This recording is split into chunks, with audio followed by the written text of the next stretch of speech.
Cara menghadapi nabi palsu atau hamba iblis di akhir zaman ini.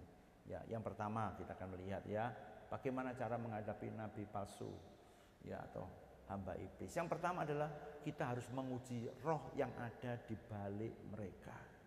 Kita tidak bisa, tadi saya katakan, gegabah menganggap ya seseorang sesat atau tidak sesat. Karena saya banyak lihat di media sosial, tadi saya katakan banyak orang menghujat satu dengan yang lain dengan mengatakan sesat karena tidak sama teologinya.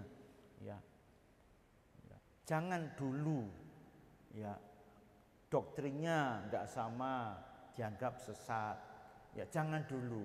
Apakah dia mengajarkan kebenaran firman Tuhan atau tidak, itu persoalannya. Baru kita bisa ngomong kalau seorang memutarbalikkan firman Tuhan dan menolak Mesias, ya itu sesat. Ya, tapi selama dia mengakui Yesus sebagai satu-satunya juru selamat, ya kita mesti hati-hati, ya tidak boleh mengatakan sesat. Kemudian bahwa Allah membiarkan penyesat itu disertai mujizat untuk menguji orang percaya. Ya, iya memang akan ada, mereka bisa membuat pelayanan mujizat, itu memang betul. Ya, tetapi tidak kemudian kita mengatakan setiap pelayan Tuhan yang disertai mujizat kemudian itu sesat. Kita tidak bisa mengatakan begitu. Ya, kalau kita mengatakan begitu berarti kita mengabaikan firman Tuhan sekali lagi tentang karunia-karunia roh. Ya. Seberapa kesungguhan kasih dan kesetiaan mereka terhadap kebenaran Alkitab. Ulangan 13 ayat 3. Next. Ya, Tuhan Yesus menyatakan dalam Matius 24 ayat 24, pada hari-hari terakhir kesesatan agama akan begitu luas sehingga akan sulit bagi orang pilihan untuk membedakan mana yang benar dan yang salah. Ya, nanti pelajari 1 Timotius 4 ayat 16, Yakobus 1 ayat 21. Mintalah Roh Kudus untuk menolong. Ya, kita tidak sanggup. Ya, mintalah Roh Kudus, biasakan untuk minta Roh Kudus untuk menolong. Hanya Dia yang bisa menahan kejahatan manusia durhaka dan iblis. 2 Tesalonika 2 ayat 3 sampai 4 dan 9. Next. Ya. Kemudian juga perkataan Paulus dan Tuhan Yesus seharusnya memperingatkan orang percaya supaya jangan beranggapan bahwa semua yang menakjubkan berasal dari Allah. Pernyataan yang serupa dari roh, 1 Korintus 12 ayat 7 sampai 10. Dan pengalaman yang diduga berasal dari Allah atau roh harus diuji dengan kesetiaan seseorang kepada Kristus dan Alkitab. Ujilah setiap roh.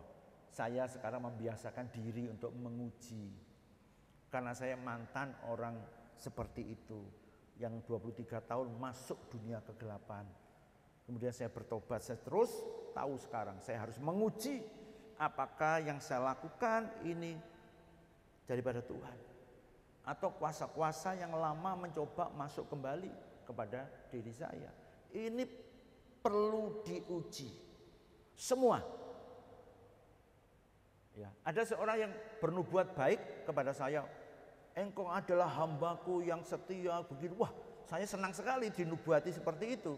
Ya, wah ini membuat saya bisa, hati saya bisa berbesar, bisa tidak tahu mungkin meledak begitu.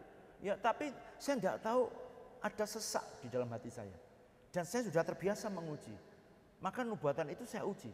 Dalam hati saya katakan di dalam, pelan ya. Tapi juga saya ucapkan pada waktu itu, saya masih ingat betul, tapi pelan, dalam nama Tuhan Yesus. Aku uji semua nubuatan ini yang bukan daripada Tuhan, diam. Dan hamba Tuhan yang bernubuat itu tahu diam. Ya. Saya kaget ya. Ini belum ngomong, belum selesai. Ya, tapi perlu ketika saya ngomong dalam nama Tuhan Yesus Kristus, diam. Saya, oke, berarti itu bukan daripada Tuhan, itu mungkin dari pikirannya sendiri. Ya, itu biasakan diri ya untuk menguji segala sesuatunya. Next. Ya, Pak, di akhir zaman itu memang kita mesti hati-hati. Baik, ya. Umat Allah yang tidak mengasihi kebenaran akan mudah tertipu.